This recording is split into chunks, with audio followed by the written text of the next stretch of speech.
All right, guys, just a couple records. 28 wins, school record. 16 MAC wins, school record. CJ moved into second place in the all-time scoring list tonight. Nick went over 1,700 career points tonight as well. Nate, you want to open with a statement? I mean, the crowd was great. You know, they kind of fueled our start. We had a really good start to the game. You know, I'm proud of our guys for really it's kind of like a 4-year deal here. So really kind of an emotional night. You know, and I thought our guys, you know, obviously we didn't shoot the ball as well as we'd like. Sometimes emotions play into that.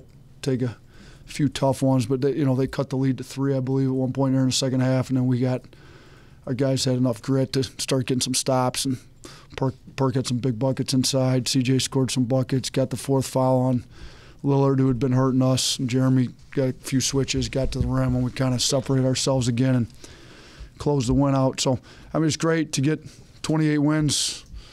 Shoot, we got 27 last year. We had to win one in the NCAA tournament to get 27. So to win 28 and it's still a regular season, pretty incredible what these guys have done. Really, these seniors have taken this program to unbelievable heights.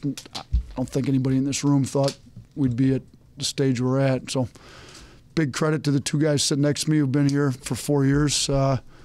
You know, the other 3 seniors got added in, Dante a year later, and then Montel and Jeremy's been here for 2 years, the 2 best years we've had in Buffalo basketball history. So speaks a lot to their character. Just really proud of these guys. Coach, they cut it down to 1. Is that what you got to 1, huh? 55-54. And you guys called a timeout, and you guys were ice cold when they cut it to 1. You made a concerted effort, obviously, to go inside to Nick. Is that kind of what you drew up and said, hey, we got to get Jeremy and Nick kind of a little closer to the hoop because nothing was falling? Yeah, I can't remember exactly what I drew. It was more of a timeout to let them know their efforts stunk on defense, and we need to pick up our defense. And if we pick up our defense, we can get a lot more transition opportunities, which is where we're best. But yeah, when we can't make a shot, Nick's obviously a great option we've got to go to. So we sometimes I wonder if I shouldn't go to it more, but I thought, you know, we had some great, Javon hit him on a great pass, Jeremy had him on a nice high-low, got himself an old board, and we found a way to get him some buckets there when we needed some buckets in the middle of the second half. Nick, that's happened a few times the last few years where you guys are struggling to score, call a timeout, and you know that you're getting the ball in those situations? Not necessarily. I mean, obviously, you know, we really struggle. We struggle shooting the ball a little bit tonight, and obviously, you know, I'm a good inside presence, and you know, O's draw some stuff for me. Whether it's just me, you know, some finishes around the rim. I think that could kind of get the whole team going. You know, obviously, you out there chucking threes up, and you know they're not falling. So getting some easier towards the rim kind of help the momentum, and you know, get us in the swing of things. Nick, I missed the post-game ceremony, but you talked about how you recall yourself being 18 and a little, what was the word that you used? A little fat kid. Were you? Yeah, a little chubby guy. What do you make of how far you've come and how less you've become? It's been an amazing journey. You know, coming here as a freshman, you know, not really just coming in. You want to work hard and get on the floor, and it's to see where my career is gone. I think God blessed me a lot, so I'm forever grateful for it. Nate, do you remember him being a 18-year-old fat kid? Yeah, a little bit. The last year during the season, this is crazy because most guys during the season you have a hard time keeping weight on because you're playing all the time. He put on 10 pounds of muscle. Like his weight didn't change. He just you know, they got all the measurements and stuff here. During the season, he put 10 pounds of muscle on. So he takes the weight room real seriously. Snowden, our strength coach, does a great job. He's worked hard at it. I mean, he looks like, you know, I'm sure we'll have a bunch of NFL teams calling us after the season to see if he wants to play in the NFL because he looks like a NFL guy. But he's got a chance to make a lot of money playing basketball for a long time. You know, hopefully he can play it at the highest level because he shoots it well and he's transformed his body and he moves his feet so well. It's going to be pretty much impossible to replace. We're trying to get the closest thing we can, but it's going to be hard to replace all these seniors, to be honest with you. CJ, what did this night mean to you? It meant everything to me. The most important thing, we had to be a good Bowling Green team. They came ready to play. They have some really good guards and inside presence. But I feel like we played as a team tonight, and once we got the W, I felt like I could finally relax, and just enjoy the moment, enjoy the night, Being here 4 years, you've been through a lot of ups and downs, and man, it was just an amazing night. CJ, does it mean something to you that you'll never lose a game here at home again? That's tough. I mean, yeah. I think it's really cool that we went out the way we did, not losing a game at home here since like December of last year or whenever it was. But that's one thing that no one can ever take away from us. We protect the home court, and credit to you guys. You guys come out and bring the energy. All the fans. I think the attendance was 6,000 something. I don't know, something like that. Yeah.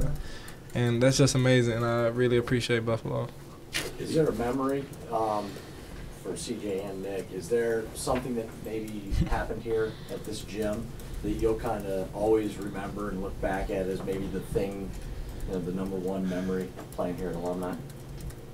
I would say I would really have to think about the number one memory, but I can think about my first memory here. It would be the Damon game, my freshman year, my first ever game here. I was nervous out of my mind, and to be able to perform the way I did was special. And also, one of my favorite ones was freshman year.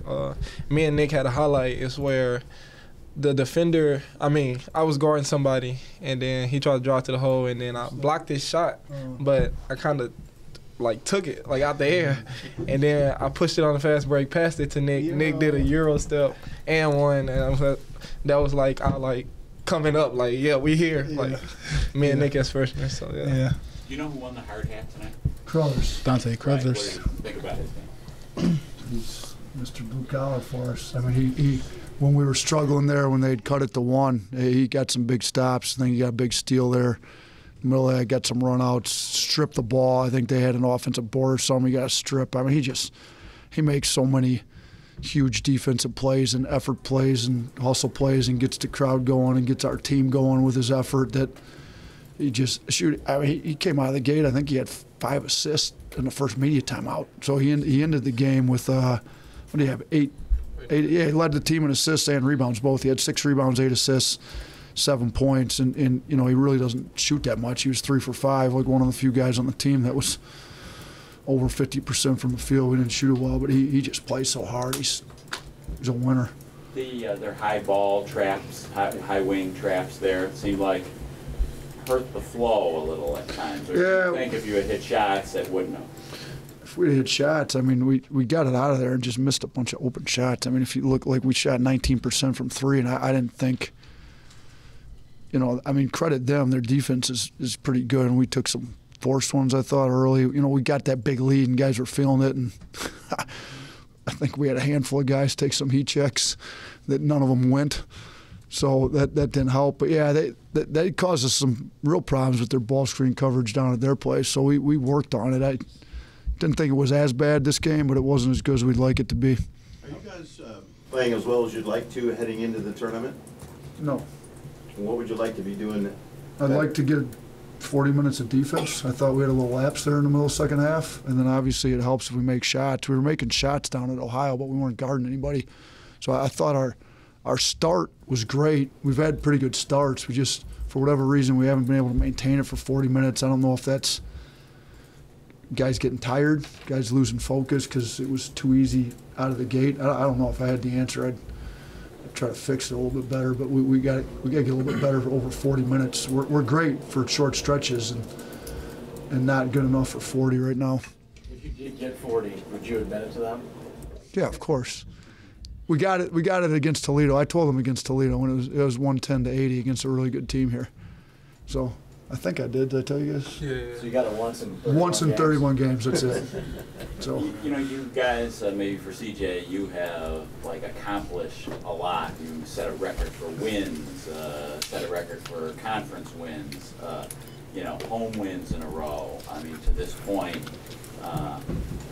do you have to resist the temptation to feel like like you've reached a lot of what you're like. There's a long way to go, is what I'm trying to say. You know, how do you balance that? I mean, nah, I don't feel like we have to resist the temptation of thinking we have arrived or we've done like so many good things that we don't have to do anything else, because the next couple of weeks is the things that we'll remember for the rest of our life.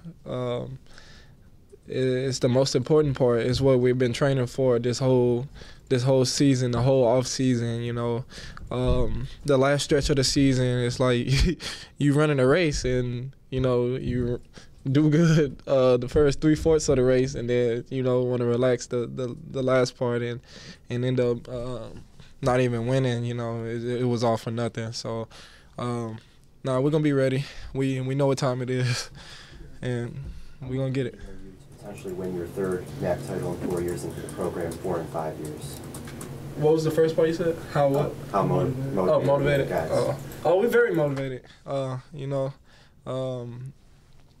man, to be honest, that's one of the best feelings you can get as an athlete. You know, winning the championship.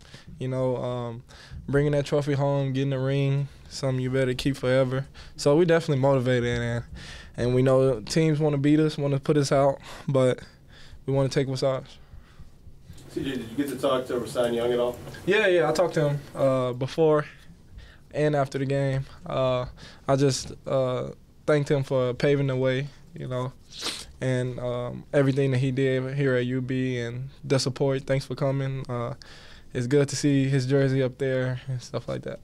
For both of you, what's it been like passing some of these guys, Jim Horn, Rasan Young, and then having them around and being able to interact with them while you're breaking the records?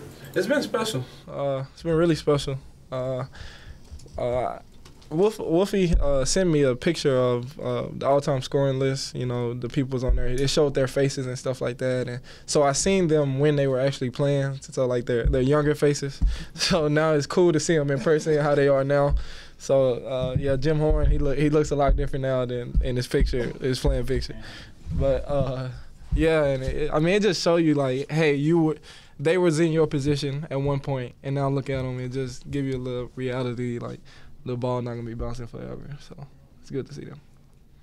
Most of the bracketologists have you guys a 6th seed right now. Is that about where you think you'd be, or do you think you can make that even better coming out of the tournament? We're hoping to improve it. I mean, we said going into this game, 4 chances left to impress the committee.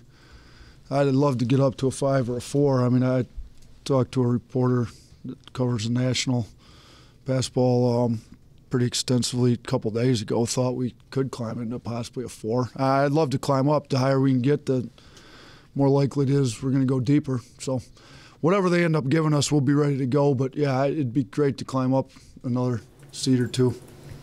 This is a little ways away, I know, but what's more important, the seed or maybe where you land geographically?